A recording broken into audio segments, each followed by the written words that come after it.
Pride and Prejudice by Jane Austen. Chapter 7. Mr. Bennet's property consisted almost entirely in an estate of £2,000 a year, which, unfortunately for his daughters, was entailed, in default of heirs male, on a distant relation, and their mother's fortune, though ample for her situation in life, could but ill supply the deficiency of his. Her father had been an attorney in Meryton and had left her £4,000.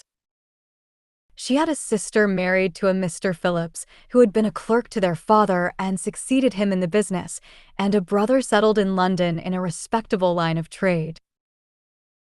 The village of Longbourn was only 1 mile from Meryton, a most convenient distance for the young ladies, who were usually tempted thither 3 or 4 times a week, to pay their duty to their aunt and to a milliner's shop just over the way. The 2 youngest of the family, Catherine and Lydia, were particularly frequent in these attentions. Their minds were more vacant than their sisters', and when nothing better offered, a walk to Meryton was necessary to amuse their morning hours and furnish conversation for the evening, and however bare of news the country in general might be, they always contrived to learn some from their aunt. At present, indeed, they were well supplied both with news and happiness by the recent arrival of a militia regiment in the neighborhood. It was to remain the whole winter, and Meryton was the headquarters. Their visits to Mrs. Phillips were now productive of the most interesting intelligence. Every day added something to their knowledge of the officers' names and connections. Their lodgings were not long a secret, and at length they began to know the officers themselves. Mr. Phillips visited them all, and this opened to his nieces a store of felicity unknown before. They could talk of nothing but officers, and Mr. Bingley's large fortune, the mention of which gave animation to their mother, was worthless in their eyes when opposed to the regimentals of an ensign. After listening one morning to their effusions on this subject, Mr. Bennet coolly observed, "From all that I can collect by your manner of talking, you must be 2 of the silliest girls in the country. I have suspected it some time, but I am now convinced." Catherine was disconcerted and made no answer, but Lydia, with perfect indifference, continued to express her admiration of Captain Carter and her hope of seeing him in the course of the day, as he was going the next morning to London. "I am astonished, my dear," said Mrs. Bennet, "that you should be so ready to think your own children silly. If I wished to think slightingly of anybody's children, it should not be of my own, however. If my children are silly, I must hope to be always sensible of it. Yes, but as it happens, they are all of them very clever. This is the only point, I flatter myself, on which we do not agree. I had hoped that our sentiments coincided in every particular, but I must so far differ from you as to think our 2 youngest daughters uncommonly foolish. My dear Mr. Bennet, you must not expect such girls to have the sense of their father and mother. When they get to our age, I dare say they will not think about officers any more." "Then we do. I remember the time when I liked a red coat myself very well, and, indeed, so I do still at my heart, and if a smart young colonel, with 5,000 or 6,000 a year, should want one of my girls I shall not say nay to him. And I thought Colonel Forster looked very becoming the other night at Sir William's in his regimentals." "Mamma," cried Lydia, "my aunt says that Colonel Forster and Captain Carter do not go so often to Miss Watson's as they did when they first came. She sees them now very often standing in Clark's library." Mrs. Bennet was prevented replying by the entrance of the footman with a note for Miss Bennet. It came from Netherfield, and the servant waited for an answer. Mrs. Bennet's eyes sparkled with pleasure, and she was eagerly calling out, while her daughter read, "Well, Jane, who is it from? What is it about? What does he say? Well, Jane, make haste and tell us. Make haste, my love." "It is from Miss Bingley," said Jane, and then read it aloud. "My dear friend, if you are not so compassionate as to dine today with Louisa and me, we shall be in danger of hating each other for the rest of our lives, for a whole day's tete-a-tete between 2 women can never end without a quarrel. Come as soon as you can on receipt of this. My brother and the gentlemen are to dine with the officers. Yours ever, Caroline Bingley." "With the officers," cried Lydia. "I wonder my aunt did not tell us of that." "Dining out," said Mrs. Bennet. "That is very unlucky." "Can I have the carriage?" said Jane. "No, my dear, you had better go on horseback, because it seems likely to rain, and then you must stay all night." "That would be a good scheme," said Elizabeth, "if you were sure that they would not offer to send her home." "Oh! But the gentlemen will have Mr. Bingley's chaise to go to Meryton, and the Hursts have no horses to theirs. I had much rather go in the coach." "But, my dear, your father cannot spare the horses, I am sure. They are wanted in the farm, Mr. Bennet, are they not?" "They are wanted in the farm much oftener than I can get them." "But if you have got them today," said Elizabeth, "my mother's purpose will be answered." She did at last extort from her father an acknowledgment that the horses were engaged. Jane was therefore obliged to go on horseback, and her mother attended her to the door with many cheerful prognostics of a bad day. Her hopes were answered. Jane had not been gone long before it rained hard. Her sisters were uneasy for her, but her mother was delighted. The rain continued the whole evening without intermission. Jane certainly could not come back. "This was a lucky idea of mine, indeed," said Mrs. Bennet more than once, as if the credit of making it rain were all her own. Till the next morning, however, she was not aware of all the felicity of her contrivance. Breakfast was scarcely over when a servant from Netherfield brought the following note for Elizabeth. "My dearest Lizzie, I find myself very unwell this morning, which, I suppose, is to be imputed to my getting wet through yesterday. My kind friends will not hear of my returning till I am better. They insist also on my seeing Mr. Jones, therefore do not be alarmed if you should hear of his having been to me, and, excepting a sore throat and headache, there is not much the matter with me. Yours, etc." "Well, my dear," said Mr. Bennet, when Elizabeth had read the note aloud, "if your daughter should have a dangerous fit of illness, if she should die, it would be a comfort to know that it was all in pursuit of Mr. Bingley and under your orders." "Oh! I am not afraid of her dying. People do not die of little trifling colds. She will be taken good care of. As long as she stays there, it is all very well. I would go and see her if I could have the carriage." Elizabeth, feeling really anxious, was determined to go to her, though the carriage was not to be had, and as she was no horsewoman, walking was her only alternative. She declared her resolution. "How can you be so silly," cried her mother, "as to think of such a thing, in all this dirt? You will not be fit to be seen when you get there." "I shall be very fit to see Jane, which is all I want." "Is this a hint to me, Lizzie," said her father, "to send for the horses?" "No, indeed, I do not wish to avoid the walk. The distance is nothing when one has a motive, only 3 miles. I shall be back by dinner." "I admire the activity of your benevolence," observed Mary, "but every impulse of feeling should be guided by reason, and, in my opinion, exertion should always be in proportion to what is required." "We will go as far as Meryton with you," said Catherine and Lydia. Elizabeth accepted their company, and the 3 young ladies set off together. "If we make haste," said Lydia, as they walked along, "perhaps we may see something of Captain Carter before he goes." In Meryton they parted. The 2 youngest repaired to the lodgings of one of the officers' wives, and Elizabeth continued her walk alone, crossing field after field at a quick pace, jumping over stiles and springing over puddles with impatient activity, and finding herself at last within view of the house, with weary ankles, dirty stockings, and a face glowing with the warmth of exercise. She was shown into the breakfast parlor, where all but Jane were assembled, and where her appearance created a great deal of surprise. That she should have walked 3 miles so early in the day, in such dirty weather, and by herself, was almost incredible to Mrs. Hurst and Miss Bingley, and Elizabeth was convinced that they held her in contempt for it. She was received, however, very politely by them, and in their brother's manners there was something better than politeness. There was good humor and kindness. Mr. Darcy said very little, and Mr. Hurst nothing at all. The former was divided between admiration of the brilliancy which exercise had given to her complexion and doubt as to the occasions justifying her coming so far alone. The latter was thinking only of his breakfast. Her inquiries after her sister were not very favorably answered. Miss Bennet had slept ill, and though up, was very feverish and not well enough to leave her room. Elizabeth was glad to be taken to her immediately, and Jane, who had only been withheld by the fear of giving alarm or inconvenience from expressing in her note how much she longed for such a visit, was delighted at her entrance.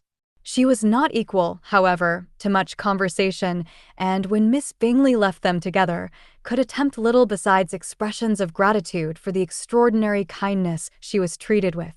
Elizabeth silently attended her. When breakfast was over, they were joined by the sisters, and Elizabeth began to like them herself when she saw how much affection and solicitude they showed for Jane. The apothecary came, and having examined his patient, said, as might be supposed, that she had caught a violent cold, and that they must endeavor to get the better of it, advised her to return to bed, and promised her some draughts. The advice was followed readily, for the feverish symptoms increased, and her head ached acutely. Elizabeth did not quit her room for a moment, nor were the other ladies often absent. The gentlemen being out, they had, in fact, nothing to do elsewhere. When the clock struck 3, Elizabeth felt that she must go, and very unwillingly said so. Miss Bingley offered her the carriage, and she only wanted a little pressing to accept it, when Jane testified such concern in parting with her, that Miss Bingley was obliged to convert the offer of the chaise to an invitation to remain at Netherfield for the present. Elizabeth most thankfully consented, and a servant was dispatched to Longbourn to acquaint the family with her stay and bring back a supply of clothes. Chapter 8. At 5 o'clock the two ladies retired to dress, and at 6:30 Elizabeth was summoned to dinner. To the civil inquiries which then poured in, and amongst which she had the pleasure of distinguishing the much superior solicitude of Mr. Bingley's, she could not make a very favourable answer. Jane was by no means better. The sisters, on hearing this, repeated 3 or 4 times how much they were grieved, how shocking it was to have a bad cold, and how excessively they disliked being ill themselves, and then thought no more of the matter. And their indifference towards Jane when not immediately before them restored Elizabeth to the enjoyment of all her former dislike. Their brother, indeed, was the only one of the party whom she could regard with any complacency. His anxiety for Jane was evident, and his attentions to herself most pleasing, and they prevented her feeling herself so much an intruder as she believed she was considered by the others. She had very little notice from any but him. Miss Bingley was engrossed by Mr. Darcy, her sister scarcely less so, and as for Mr. Hurst, by whom Elizabeth sat, he was an indolent man, who lived only to eat, drink, and play at cards, who, when he found her to prefer a plain dish to a ragout, had nothing to say to her. When dinner was over, she returned directly to Jane, and Miss Bingley began abusing her as soon as she was out of the room. Her manners were pronounced to be very bad indeed, a mixture of pride and impertinence. She had no conversation, no style, no beauty. Mrs. Hurst thought the same, and added, "She has nothing, in short, to recommend her, but being an excellent walker. I shall never forget her appearance this morning. She really looked almost wild." "She did, indeed, Louisa. I could hardly keep my countenance. Very nonsensical to come at all. Why must She be scampering about the country because her sister had a cold? Her hair, so untidy, so blowsy. Yes, and her petticoat. I hope you saw her petticoat, 6 inches deep in mud, I am absolutely certain, and the gown which had been let down to hide it not doing its office." "Your picture may be very exact, Louisa," said Bingley, "but this was all lost upon me. I thought Miss Elizabeth Bennet looked remarkably well when she came into the room this morning. Her dirty petticoat quite escaped my notice." "You observed it, Mr. Darcy, I am sure," said Miss Bingley, and I am inclined to think that you would not wish to see your sister make such an exhibition. Certainly not. To walk 3 miles, or 4 miles, or 5 miles, or whatever it is, above her ankles in dirt, and alone, quite alone. What could she mean by it? It seems to me to show an abominable sort of conceited independence, a most country town indifference to decorum. It shows an affection for her sister that is very pleasing, said Bingley. I am afraid, Mr. Darcy, observed Miss Bingley in a half-whisper, that this adventure has rather affected your admiration of her fine eyes. Not at all, he replied. They were brightened by the exercise. A short pause followed the speech, and Mrs. Hurst began again. I have an excessive regard for Miss Jane Bennet. She is really a very sweet girl, and I wish with all my heart she were well settled. But with such a father and mother, and such low connections, I am afraid there is no chance of it. I think I have heard you say that their uncle is an attorney on Meryton. Yes, and they have another, who lives somewhere near Cheapside. That is capital, added her sister, and they both laughed heartily. If they had uncles enough to fill all Cheapside, cried Bingley, it would not make them one jot less agreeable. But it must very materially lessen their chance of marrying men of any consideration in the world, replied Darcy. To this speech Bingley made no answer, but his sisters gave it their hearty assent, and indulged their mirth for some time at the expense of their dear friend's vulgar relations. With a renewal of tenderness, however, they returned to her room on leaving the dining parlour, and sat with her till summoned to coffee. She was still very poorly, and Elizabeth would not quit her at all, till late in the evening, when she had the comfort of seeing her sleep, and when it seemed to her rather right than pleasant that she should go downstairs herself. On entering the drawing-room she found the whole party at loo, and was immediately invited to join them, but suspecting them to be playing high she declined it, and making her sister the excuse, said she would amuse herself for the short time she could stay below, with a book. Mr. Hurst looked at her with astonishment. Do you prefer reading to cards? Said he. That is rather singular. Miss Eliza Bennet, said Miss Bingley, despises cards. She is a great reader, and has no pleasure in anything else. I deserve neither such praise nor such censure, cried Elizabeth. I am not a great reader, and I have pleasure in many things. In nursing your sister I am sure you have pleasure, said Bingley, and I hope it will be soon increased by seeing her quite well. Elizabeth thanked him from her heart, and then walked towards the table where a few books were lying. He immediately offered to fetch her others, all that his library afforded. And I wish my collection were larger for your benefit and my own credit, but I am an idle fellow, and though I have not many, I have more than I ever looked into. Elizabeth assured him that she could suit herself perfectly with those in the room. I am astonished, said Miss Bingley, that my father should have left so small a collection of books. What a delightful library you have at Pemberley, Mr. Darcy. It ought to be good, he replied. It has been the work of many generations. And then you have added so much to it yourself. You are always buying books. I cannot comprehend the neglect of a family library in such days as these. Neglect? I am sure you neglect nothing that can add to the beauties of that noble place. Charles, when you build your house, I wish it may be half as delightful as Pemberley. I wish it may. But I would really advise you to make your purchase in that neighborhood and take Pemberley for a kind of model. There is not a finer county in England than Derbyshire. With all my heart, I will buy Pemberley itself if Darcy will sell it. I am talking of possibilities, Charles. Upon my word, Caroline, I should think it more possible to get Pemberley by purchase than by imitation. Elizabeth was so much caught with what passed as to leave her very little attention for her book, and soon laying it wholly aside, she drew near the card table, and stationed herself between Mr. Bingley and his eldest sister to observe the game. Is Miss Darcy much grown since the spring? Said Miss Bingley. Will she be as tall as I am? I think she will. She is now about Miss Elizabeth Bennet's height, or rather taller. How I long to see her again! I never met with anybody who delighted me so much. Such a countenance, such manners. And so extremely accomplished for her age. Her performance on the pianoforte is exquisite. It is amazing to me, said Bingley, how young ladies can have patience to be so very accomplished as they all are. All young ladies accomplished. My dear Charles, what do you mean? Yes, all of them, I think. They all paint tables, cover screens, and net purses. I scarcely know anyone who cannot do all this, and I am sure I never heard a young lady spoken of for the first time without being informed that she was very accomplished.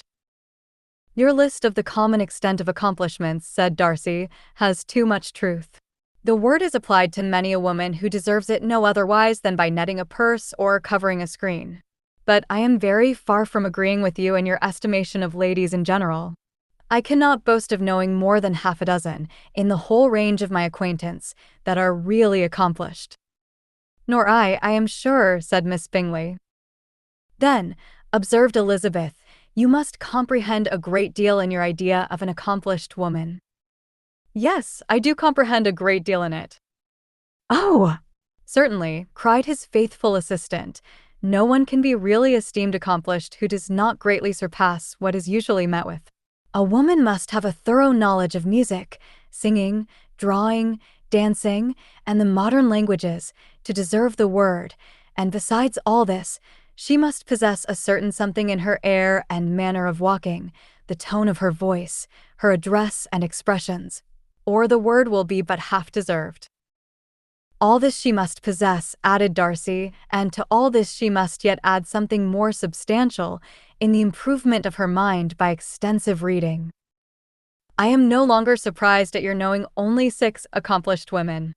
I rather wonder now at your knowing any. Are you so severe upon your own sex as to doubt the possibility of all this?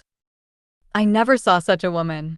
I never saw such capacity and taste and application and elegance as you describe united. Mrs. Hurst and Miss Bingley both cried out against the injustice of her implied doubt, and were both protesting that they knew many women who answered this description when Mr. Hurst called them to order, with bitter complaints of their inattention to what was going forward. As all conversation was thereby at an end, Elizabeth soon afterwards left the room. Elizabeth Bennet, said Miss Bingley, when the door was closed on her, is one of those young ladies who seek to recommend themselves to the other sex by undervaluing their own, and with many men, I dare say, it succeeds. But, in my opinion, it is a paltry device, a very mean art. Undoubtedly, replied Darcy, to whom this remark was chiefly addressed, there is a meanness in all the arts which ladies sometimes condescend to employ for captivation. Whatever bears affinity to cunning is despicable. Miss Bingley was not so entirely satisfied with this reply as to continue the subject. Elizabeth joined them again only to say that her sister was worse and that she could not leave her. Bingley urged Mr. Jones being sent for immediately, while his sisters, convinced that no country advice could be of any service, recommended an express to town for one of the most eminent physicians. This she would not hear of, but she was not so unwilling to comply with their brother's proposal, and it was settled that Mr. Jones should be sent for early in the morning, if Miss Bennet were not decidedly better. Bingley was quite uncomfortable. His sisters declared that they were miserable. They solaced their wretchedness, however, by duets after supper, while he could find no better relief to his feelings than by giving his housekeeper directions that every attention might be paid to the sick lady and her sister. Chapter 9. Elizabeth passed the chief of the night in her sister's room, and in the morning had the pleasure of being able to send a tolerable answer to the inquiries which she very early received from Mr. Bingley by a housemaid, and some time afterwards from the 2 elegant ladies who waited on his sisters. In spite of this amendment, however, she requested to have a note sent to Longbourn, desiring her mother to visit Jane and form her own judgment of her situation. The note was immediately dispatched, and its contents as quickly complied with. Mrs. Bennet, accompanied by her 2 youngest girls, reached Netherfield soon after the family breakfast. Had she found Jane in any apparent danger, Mrs. Bennet would have been very miserable, but being satisfied on seeing her that her illness was not alarming, she had no wish of her recovering immediately, as her restoration to health would probably remove her from Netherfield. She would not listen, therefore, to her daughter's proposal of being carried home. Neither did the apothecary, who arrived about the same time, think it at all advisable. After sitting a little while with Jane, on Miss Bingley's appearance and invitation, the mother and 3 daughters all attended her into the breakfast parlor. Bingley met them with hopes that Mrs. Bennet had not found Miss Bennet worse than she expected. "Indeed I have, sir," was her answer. "She is a great deal too ill to be moved. Mr. Jones says we must not think of moving her. We must trespass a little longer on your kindness." "Removed," cried Bingley. "It must not be thought of. My sister, I am sure, will not hear of her removal." "You may depend upon it, madam," said Miss Bingley, with cold civility, "that Miss Bennet will receive every possible attention while she remains with us." Mrs. Bennet was profuse in her acknowledgments. "I am sure," she added, "if it was not for such good friends I do not know what would become of her, for she is very ill indeed, and suffers a vast deal, though with the greatest patience in the world, which is always the way with her, for she has, without exception, the sweetest temper I have ever met with. I often tell my other girls they are nothing to her. You have a sweet room here, Mr. Bingley, and a charming prospect over the gravel walk. I do not know a place in the country that is equal to Netherfield. You will not think of quitting it in a hurry. I hope that you have but a short lease." "Whatever I do is done in a hurry," replied he, "and therefore if I should resolve to quit Netherfield, I should probably be off in 5 minutes. At present, however, I consider myself as quite fixed here." "That is exactly what I should have supposed of you," said Elizabeth. "You begin to comprehend me, do you?" cried he, turning towards her. "Oh, yes, I understand you perfectly. I wish I might take this for a compliment, but to be so easily seen through I am afraid is pitiful. That is as it happens. It does not follow that a deep, intricate character is more or less estimable than such a one as yours." "Lizzie," cried her mother, "remember where you are, and do not run on in the wild manner that you are suffered to do at home." "I did not know before," continued Bingley immediately, "that you were a studier of character. It must be an amusing study." "Yes, but intricate characters are the most amusing. They have at least that advantage." "The country," said Darcy, "can in general supply but a few subjects for such a study. In a country neighborhood you move in a very confined and unvarying society. But people themselves alter so much that there is something new to be observed in them forever." "Yes, indeed," cried Mrs. Bennet, offended by his manner of mentioning a country neighborhood. "I assure you there is quite as much of that going on in the country as in town." Everybody was surprised, and Darcy, after looking at her for a moment, turned silently away. Mrs. Bennet, who fancied she had gained a complete victory over him, continued her triumph. "I cannot see that London has any great advantage over the country, for my part, except the shops and public places. The country is a vast deal pleasanter, is it not, Mr. Bingley?" "When I am in the country," he replied, "I never wish to leave it, and when I am in town it is pretty much the same. They have each their advantages, and I can be equally happy in either." "That is because you have the right disposition."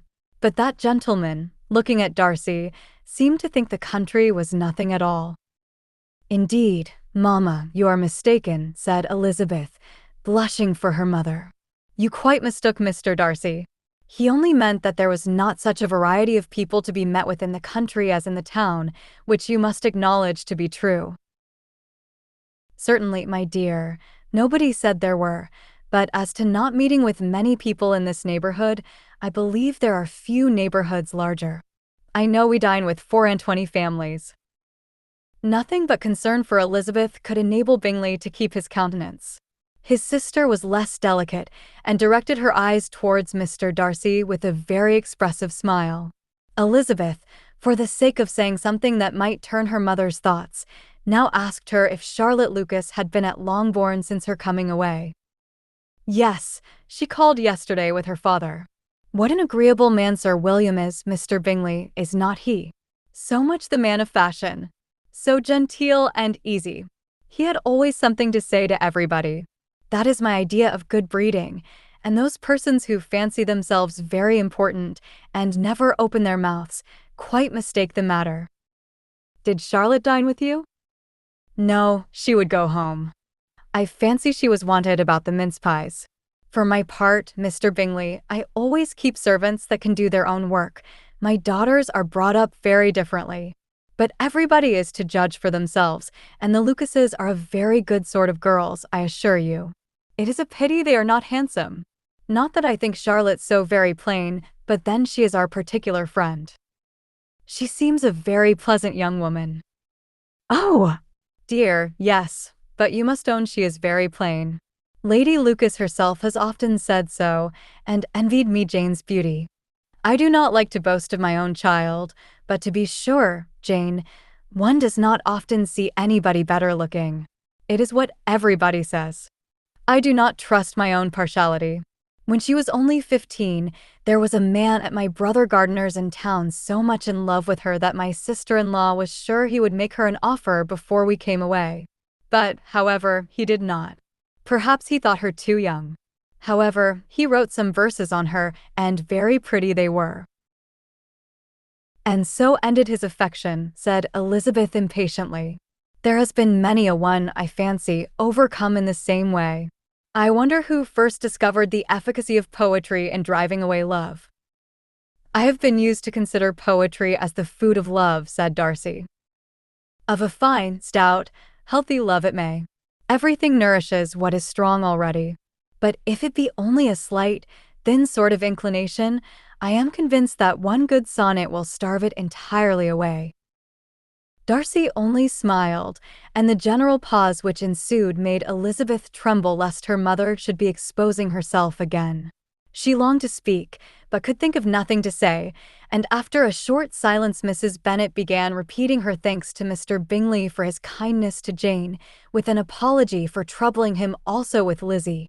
Mr. Bingley was unaffectedly civil in his answer, and forced his younger sister to be civil also, and say what the occasion required. She performed her part indeed without much graciousness, but Mrs. Bennet was satisfied, and soon afterwards ordered her carriage. Upon this signal, the youngest of her daughters put herself forward. The two girls had been whispering to each other during the whole visit, and the result of it was that the youngest should tax Mr. Bingley with having promised on his first coming into the country to give a ball at Netherfield. Lydia was a stout, well-grown girl of 15, with a fine complexion and good-humored countenance, a favorite with her mother, whose affection had brought her into public at an early age. She had high animal spirits and a sort of natural self-consequence, which the attention of the officers, to whom her uncle's good dinners and her own easy manners recommended her, had increased into assurance. She was very equal, therefore, to address Mr. Bingley on the subject of the ball, and abruptly reminded him of his promise, adding that it would be the most shameful thing in the world if he did not keep it. His answer to this sudden attack was delightful to their mother's ear. I am perfectly ready, I assure you, to keep my engagement, and when your sister is recovered, you shall, if you please, name the very day of the ball. But you would not wish to be dancing when she is ill. Lydia declared herself satisfied. Oh! Yes, it would be much better to wait till Jane was well, and by that time most likely Captain Carter would be at Meryton again. And when you have given your ball, she added, I shall insist on their giving one also. I shall tell Colonel Forster it will be quite a shame if he does not. Mrs. Bennet and her daughters then departed, and Elizabeth returned instantly to Jane, leaving her own and her relations' behavior to the remarks of the two ladies and Mr. Darcy, the latter of whom, however, could not be prevailed on to join in their censure of her, in spite of all Miss Bingley's witticisms on fine eyes. Chapter 10. The day passed much as the day before had done. Mrs. Hurst and Miss Bingley had spent some hours of the morning with the invalid, who continued, though slowly, to mend, and in the evening Elizabeth joined their party in the drawing room. The Ludable, however, did not appear. Mr. Darcy was writing, and Miss Bingley, seated near him, was watching the progress of his letter and repeatedly calling off his attention by messages to his sister. Mr. Hurst and Mr. Bingley were at piquet, and Mrs. Hurst was observing their game. Elizabeth took up some needlework and was sufficiently amused in attending to what passed between Darcy and his companion. The perpetual commendations of the lady, either on his handwriting, or on the evenness of his lines, or on the length of his letter, with the perfect unconcern with which her praises were received, formed a curious dialogue, and was exactly in union with her opinion of each. How delighted Miss Darcy will be to receive such a letter! He made no answer. You write uncommonly fast. You are mistaken. I write rather slowly. How many letters you must have occasion to write in the course of a year. Letters of business, too. How odious I should think them. It is fortunate, then, that they fall to my lot instead of yours. Pray tell your sister that I long to see her. I have already told her so once, by your desire. I am afraid you do not like your pen. Let me mend it for you. I mend pens remarkably well. Thank you, but I always mend my own. How can you contrive to write so even? He was silent. Tell your sister I am delighted to hear of her improvement on the harp, and pray let her know that I am quite in raptures with her beautiful little design for a table, and I think it infinitely superior to Miss Grantley's. Will you give me leave to defer your raptures till I write again? At present I have not room to do them justice. Oh! It is of no consequence. I shall see her in January. But do you always write such charming long letters to her, Mr. Darcy? They are generally long, but whether always charming it is not for me to determine. It is a rule with me that a person who can write a long letter with ease cannot write ill.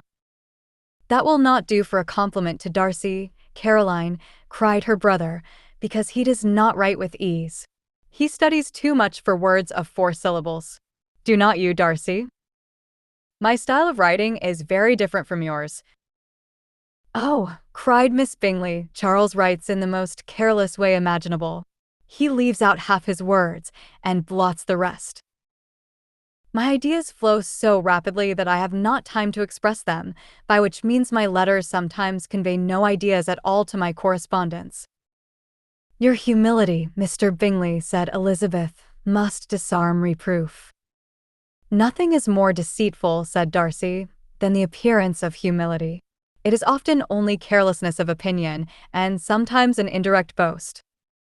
And which of the two do you call my little recent piece of modesty? The indirect boast, for you are really proud of your defects in writing, because you consider them as proceeding from a rapidity of thought and carelessness of execution, which, if not estimable, you think at least highly interesting. The power of doing anything with quickness is always prized much by the possessor, and often without any attention to the imperfection of the performance. When you told Mrs. Bennet this morning that if you ever resolved upon quitting Netherfield you should be gone in 5 minutes, you meant it to be a sort of panegyric of compliment to yourself. And yet what is there so very laudable in a precipitance which must leave very necessary business undone, and can be of no real advantage to yourself or anyone else? Nay, cried Bingley, this is too much, to remember at night all the foolish things that were said in the morning. And yet, upon my honor, I believe what I said of myself to be true, and I believe it at this moment. At least, therefore, I did not assume the character of needless precipitance merely to show off before the ladies. I dare say you believed it, but I am by no means convinced that you would be gone with such celerity. Your conduct would be quite as dependent on chance as that of any man I know, and if, as you were mounting your horse, a friend were to say, Bingley, you had better stay till next week, you would probably do it, you would probably not go, and at another word, might stay a month. You have only proved by this, cried Elizabeth, that Mr. Bingley did not do justice to his own disposition. You have shown him off now much more than he did himself. I am exceedingly gratified, said Bingley, by your converting what my friend says into a compliment on the sweetness of my temper. but I am afraid you are giving it a turn which that gentleman did by no means intend, for he would certainly think better of me, if under such a circumstance I were to give a flat denial, and ride off as fast as I could. Would Mr. Darcy then consider the rashness of your original intentions as atoned for by your obstinacy in adhering to it? Upon my word, I cannot exactly explain the matter. Darcy must speak for himself. You expect me to account for opinions which you choose to call mine, but which I have never acknowledged. Allowing the case, however, to stand according to your representation, you must remember, Miss Bennet, that the friend who is supposed to desire his return to the house, and the delay of his plan, has merely desired it, asked it without offering one argument in favor of its propriety. To yield readily, easily, to the persuasion of a friend is no merit with you. To yield without conviction is no compliment to the understanding of either. You appear to me, Mr. Darcy, to allow nothing for the influence of friendship and affection. A regard for the requester would often make one readily yield to a request, without waiting for arguments to reason one into it. I am not particularly speaking of such a case as you have supposed about Mr. Bingley.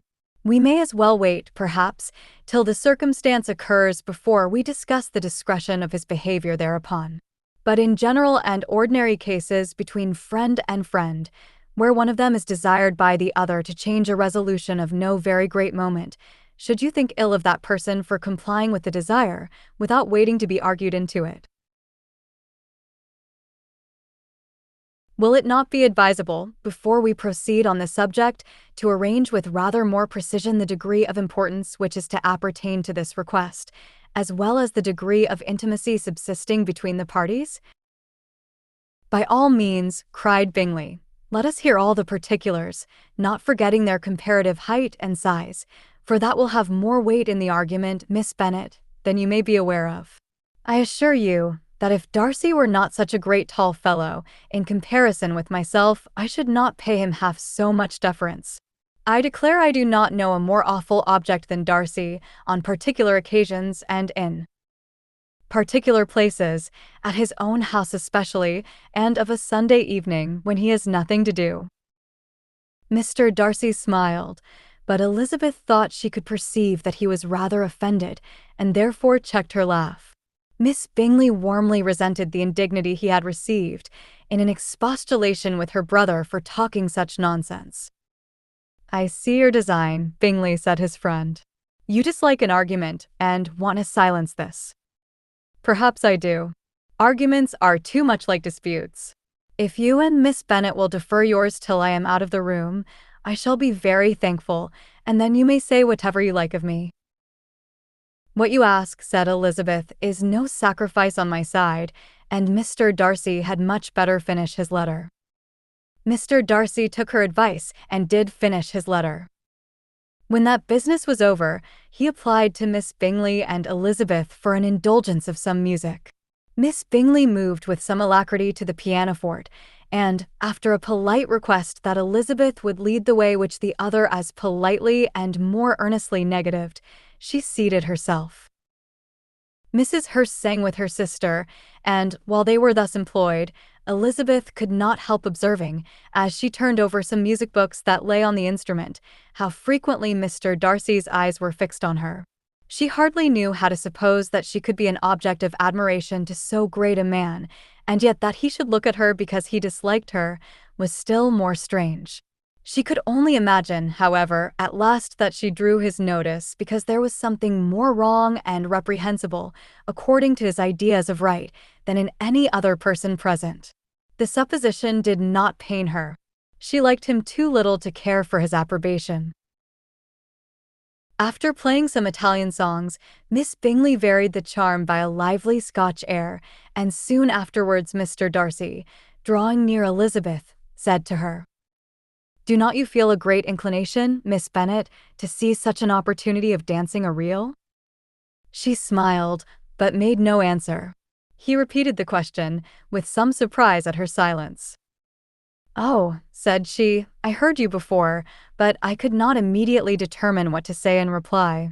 You wanted me, I know, to say, yes, that you might have the pleasure of despising my taste, but I always delight in overthrowing those kind of schemes and cheating a person of their premeditated contempt.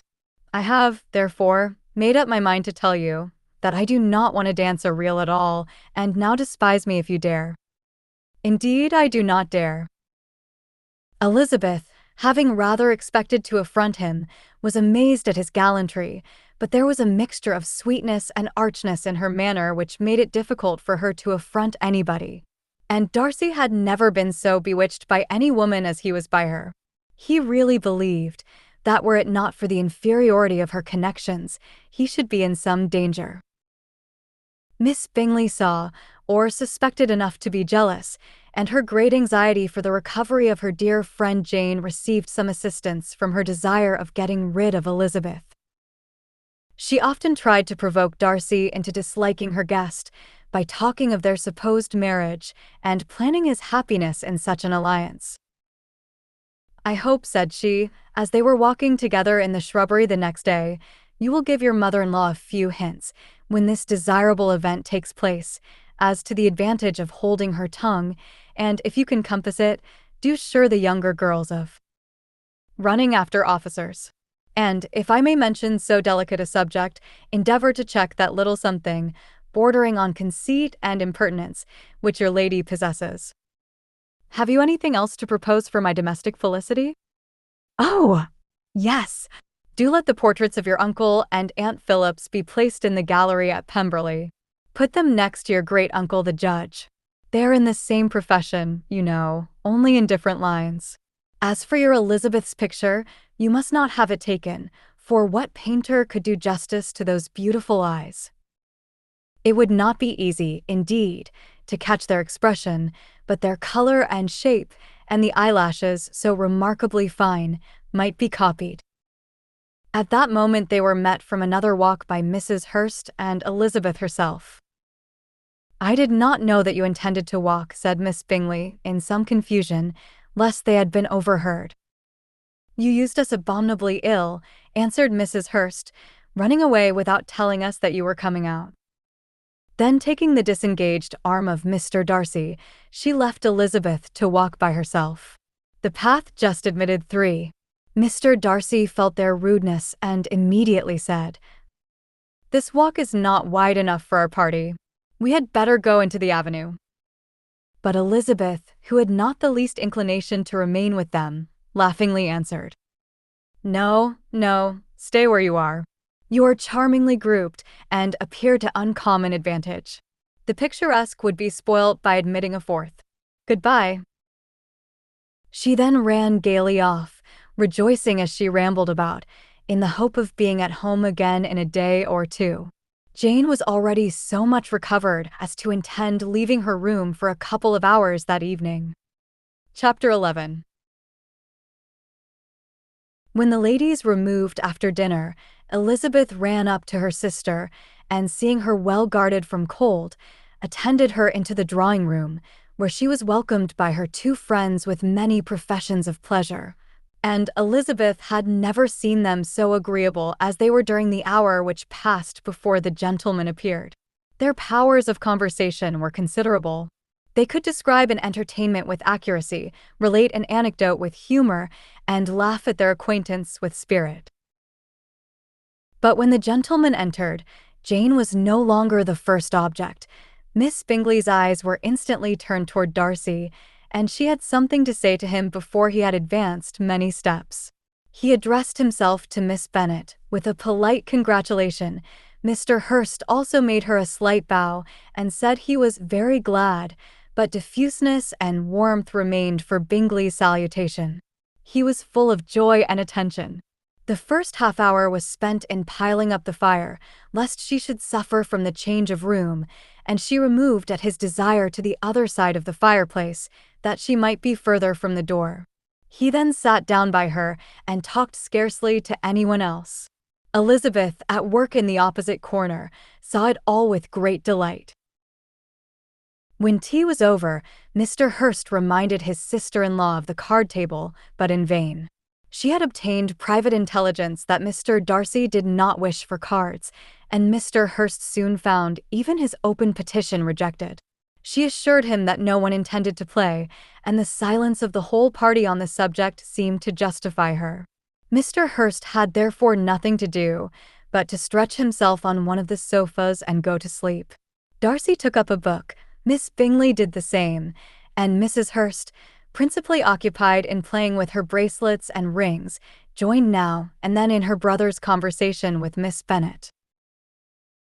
Miss Bingley's attention was quite as much engaged in watching Mr. Darcy's progress through his book as in reading her own, and she was perpetually either making some inquiry or looking at his page. She could not win him, however, to any conversation. He merely answered her question and read on.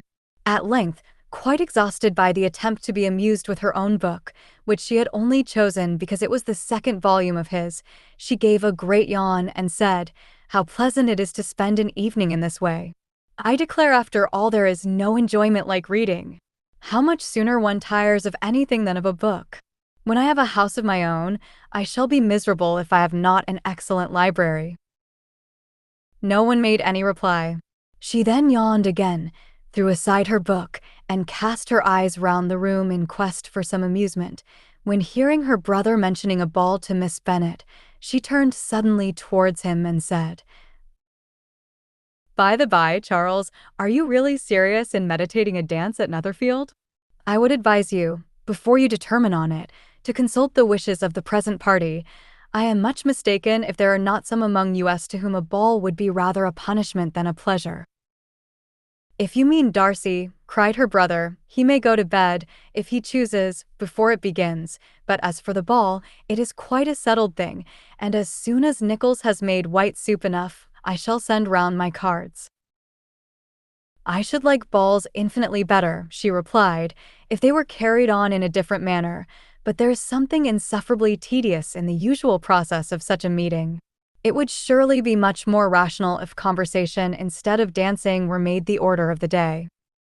"Much more rational, my dear Caroline, I dare say, but it would not be near so much like a ball." Miss Bingley made no answer, and soon afterwards she got up and walked about the room. Her figure was elegant, and she walked well, but Darcy, at whom it was all aimed, was still inflexibly studious. In the desperation of her feelings, she resolved on one effort more, and, turning to Elizabeth, said, "Miss Eliza Bennet, let me persuade you to follow my example and take a turn about the room.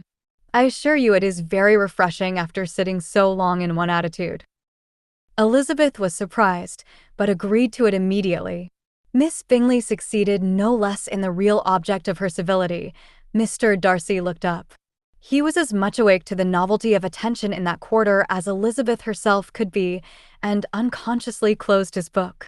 He was directly invited to join their party, but he declined it, observing that he could imagine but two motives for their choosing to walk up and down the room together, with either of which motives his joining them would interfere. What could he mean? She was dying to know what could be his meaning, and asked Elizabeth whether she could at all understand him. "Not at all," was her answer, "but depend upon it, he means to be severe on us, and our surest way of disappointing him will be to ask nothing about it." Miss Bingley, however, was incapable of disappointing Mr. Darcy in anything, and persevered therefore in requiring an explanation of his two motives. "I have not the smallest objection to explaining them," said he, as soon as she allowed him to speak. "You either choose this method of passing the evening because you are in each other's confidence and have secret affairs to discuss, or because you are conscious that your figures appear to the greatest advantage in walking. If the first, I would be completely in your way, and if the second, I can admire you much better as I sit by the fire." "Oh!" "Shocking," cried Miss Bingley. "I never heard anything so abominable. How shall we punish him for such a speech?" "Nothing so easy, if you have but the inclination," said Elizabeth. "We can all plague and punish one another. Tease him, laugh at him. Intimate as you are, you must know how it is to be done. But upon my honor, I do not. I do assure you that my intimacy has not yet taught me that. Tease calmness of manner and presence of mind. No, feel he may defy us there. And as to laughter, we will not expose ourselves, if you please, by attempting to laugh without a subject. Mr. Darcy may hug himself. Mr. Darcy is not to be laughed at, cried Elizabeth. That is an uncommon advantage, and uncommon I hope it will continue, for it would be a great loss to me to have many such acquaintances. I dearly love a laugh. Miss Bingley, said he, has given me more credit than can be. The wisest and the best of men, nay, the wisest and best of their actions, may be rendered ridiculous by a person whose first object in life is a joke. Certainly, replied Elizabeth, there are such people, but I hope I am not one of them. I hope I never ridicule what is wise and good. Follies and nonsense, whims and inconsistencies do divert me, I own, and I laugh at them whenever I can. But these, I suppose, are precisely what you are without. Perhaps that is not possible for anyone. But it has been the study of my life to avoid those weaknesses which often expose a strong understanding to ridicule, such as vanity and pride. Yes, vanity is a weakness indeed. But pride, where there is a real superiority of mind, pride will be always under good regulation. Elizabeth turned away to hide a smile. Your examination of Mr. Darcy is over, I presume, said Miss Bingley, and pray what is the result? I am perfectly convinced by it that Mr. Darcy has no defect. He owns it himself without disguise. No, said Darcy, I have made no such pretension. I have faults enough, but they are not, I hope, of understanding. My temper I dare not vouch for. It is, I believe, too little yielding, certainly too little for the convenience of the world. I cannot forget the follies and vices of others so soon as I ought, nor their offenses against myself. My feelings are not puffed about with every attempt to move them. My temper would perhaps be called resentful. My good opinion once lost is lost forever. That is a failing indeed, cried Elizabeth. Implacable resentment is a shade in a character. But you have chosen your fault well. I really cannot laugh at it. You are safe from me. There is, I believe, in every disposition a tendency to some particular evil, a natural defect, which not even the best education can overcome. And your defect is to hate everybody. And yours, he replied with a smile, is willfully to misunderstand them. Do let us have a little music, cried Miss Bingley, tired of a conversation in which she had no share. Louisa, you will not mind my waking Mr. Hurst?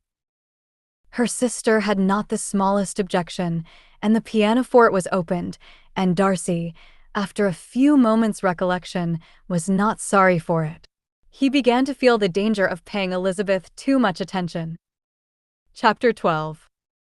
In consequence of an agreement between the sisters, Elizabeth wrote the next morning to their mother to beg that the carriage might be sent for them in the course of the day. But Mrs. Bennet, who had calculated on her daughters remaining at Netherfield till the following Tuesday, which would exactly finish Jane's week, could not bring herself to receive them with pleasure before. Her answer, therefore, was not propitious, at least not to Elizabeth's wishes, for she was impatient to get home. Mrs. Bennet sent them word that they could not possibly have the carriage before Tuesday, and in her postscript it was added that if Mr. Bingley and his sister pressed them to stay longer, she could spare them very well. Against staying longer, however, Elizabeth was positively resolved, nor did she much expect it would be asked, and fearful, on the contrary, as being considered as intruding themselves needlessly long, she urged Jane to borrow Mr. Bingley's carriage immediately, and at length it was settled that their original design of leaving Netherfield that morning should be mentioned, and the request made. The communication excited many professions of concern, and enough was said of wishing them to stay at least till the following day to work on Jane, and till the morrow their going was deferred. Miss Bingley was then sorry that she had proposed the delay, for her jealousy and dislike of one sister much exceeded her affection for the other. The master of the house heard with real sorrow that they were to go so soon, and repeatedly tried to persuade Miss Bennet that it would not be safe for her, that she was not enough recovered, but Jane was firm where she felt herself to be right. To Mr. Darcy it was welcome intelligence. Elizabeth had been at Netherfield long enough. She attracted him more than he liked, and Miss Bingley was uncivil to her and more teasing than usual to himself. He wisely resolved to be particularly careful that no sign of admiration should now escape him, nothing that could elevate her with the hope of influencing his felicity, sensible that if such an idea had been suggested, his behavior during the last day must have material weight in confirming or crushing it. Steady to his purpose, he scarcely spoke 10 words to her through the whole of Saturday, and though they were at one time left by themselves for half an hour, he adhered most conscientiously to his book, and would not even look at her. On Sunday, after morning service, the separation, so agreeable to almost all, took place. Miss Bingley's civility to Elizabeth increased at last very rapidly, as well as her affection for Jane, and when they parted, after assuring the latter of the pleasure it would always give her to see her either at Longbourn or Netherfield, and embracing her most tenderly, she even shook hands with the former. Elizabeth took leave of the whole party in the liveliest of spirits. They were not welcomed home very cordially by their mother. Mrs. Bennet wondered at their coming, and thought them very wrong to give so much trouble, and was sure Jane would have caught cold again. But their father, though very laconic in his expressions of pleasure, was really glad to see them. He had felt their importance in the family circle. The evening conversation, when they were all assembled, had lost much of its animation and almost all its sense by the absence of Jane and Elizabeth. They found Mary, as usual, deep in the study of thoroughbass and human nature, and had some extracts to admire, and some new observations of threadbare morality to listen to. Catherine and Lydia had information for them of a different sort. Much had been done and much had been said in the regiment since the preceding Wednesday. Several of the officers had dined lately with their uncle, a private had been flogged, and it had actually been hinted that Colonel Forster was going to be married.